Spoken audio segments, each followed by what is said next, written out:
കഴിഞ്ഞ വർഷം ഓഗസ്റ്റ് മാസത്തിൽ ഇന്ത്യ നടത്തിയ ഒരു വലിയ ഓപ്പറേഷൻ ഇപ്പോൾ വെളിപ്പെട്ടിരിക്കുകയാണ്. ഇന്നും ആ ഓപ്പറേഷൻ്റെ ആ ഒരു ചീത്തപ്പേര് പേറുകയാണ് നമ്മുടെ രാജ്യം. കാരണം ആ ഒരു എസ്കേപ്പ് അതല്ലെങ്കിൽ ഒരു രക്ഷപ്പെടുത്തലായിരുന്നു അന്ന് സംഭവിച്ചത്. ആ രക്ഷപ്പെടുത്തലിന് ശേഷമാണ് ഒരു രാജ്യം, നമ്മുടെ അയൽ രാജ്യം, നമ്മളോട് ശത്രുത വെച്ച് പുലർത്താൻ തുടങ്ങിയത്.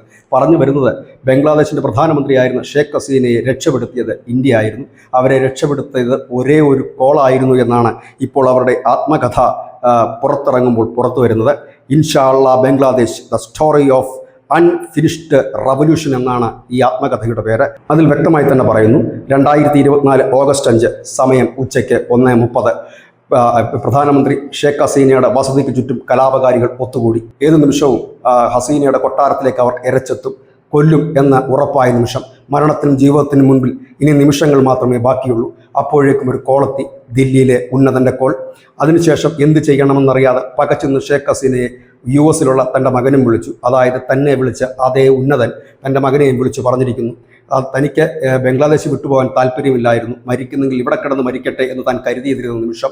ഏതായാലും പിന്നെ ചിന്തിക്കാൻ സമയമുണ്ടായിരുന്നില്ല. പെട്ടെന്ന് തന്നെ ഹെലികോപ്റ്റർ തയ്യാറായി അവിടെ നിന്ന് ഒരു കാർഗോ വിമാനത്തിലേക്ക് മാറിക്കയറി. ഈ കാർഗോ വിമാനം ഇന്ത്യൻ അതിർത്തി കടക്കുമോ എന്നുള്ളത് ചീഫ് എയർ മാർഷലിനോ ഇല്ലെങ്കിൽ സൈനിക മേധാവിക്കോ ഉറപ്പില്ലായിരുന്നു. പക്ഷേ അത് ഉച്ചയ്ക്ക് 2:42 പശ്ചിമ ബംഗാളിൻ്റെ മാൾഡയ്ക്ക് മുകളിലൂടെ പറന്നപ്പോൾ നേരിയ ആശ്വാസം തോന്നി.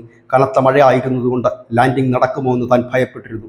പക്ഷേ അവിടെ നിന്ന് എങ്ങോട്ടാണ് ഈ വിമാനം പോയത്, പിന്നെ എവിടെയാണ് ഇപ്പോൾ അവർ ഉള്ളത് എന്നൊന്നും ഇപ്പോൾ ഈ കഥയിൽ മുമ്പോട്ട് വരുന്നില്ല. കാരണം ഇതൊരു ആത്മകഥയാണ്, അതിൻ്റെ ഒരു പ്രകാശനം വരുന്നതേ ഉള്ളൂ. ഇത് എഴുതിയിരിക്കുന്നത് ഷേഖ് ഹസീനയുമായി അടുത്ത ബന്ധമുള്ള, ഷേഖ് ഹസീനയുമായി അനവധി വട്ടം ചർച്ചകളും ഇൻ്റർവ്യൂകളും മറ്റും നടത്തിയ ദീപ് ഹാൽഡർ, ജയ്ദീപ് മജുംദാർ, സാഹിദുൽ ഹസൻ ഖെംകൺ എന്നിവർ ചേർന്ന് നടത്തിയ ഒരു ബുക്ക്, അവർ ചേർന്ന് എഴുതിയൊരു ബുക്കാണ്. ഇതിൻ്റെ ത്രസിപ്പിക്കുന്ന ആക്ഷൻ ഇല്ലെങ്കിൽ ആ ത്രസിപ്പിക്കുന്ന ആ നിമിഷം ഇന്ത്യ നടത്തിയ ആ വലിയ ഓപ്പറേഷൻ, ആ ഉന്നതൻ ആരായിരുന്നു എന്നുള്ള ചോദ്യങ്ങൾക്കെല്ലാം ഈ ആത്മകഥ ഉത്തരം നൽകും എന്ന് തന്നെയാണ് നമ്മൾ പ്രതീക്ഷിക്കുന്നത്. ഏതായാലും ആ ബുക്ക് എൻ്റെ പേര് ഒരിക്കൽ കൂടി പ്രേക്ഷകർക്ക് മുമ്പിലേക്ക് പറയുന്നു.